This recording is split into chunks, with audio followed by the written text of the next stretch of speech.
നമുക്ക് എങ്ങോട്ടെങ്കിലും പോയി അടിച്ചു പൊളിക്കണം. കാണാത്ത ലോകത്ത് ചെന്ന പോലെ അതാ നോക്കൂ മുറ്റത്തൊരു മൈന. അവളൊരു സുഖമില്ലാത്ത കുട്ടിയാ, അതുകൊണ്ട്. എന്താ സുഖം, പ്രാന്തോ? അതെ. എന്റെ കൂടെ ഷക്കിലായിട്ട് ഫോട്ടോ എടുക്കുന്ന 50 രൂപ. ഷക്കിലെ ഫോട്ടോ 50 രൂപ. ഷക്കിലായിട്ട് ഫോട്ടോ. പോണവൻ രാമഭദ്രൻ തല്ലിയവൻ. പിടിച്ചോ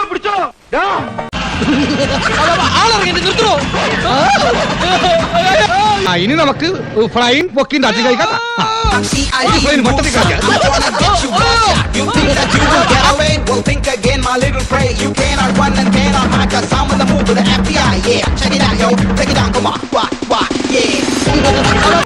ആരാത് ഇതാണ് നീ പറഞ്ഞ പേഷ്യൻ.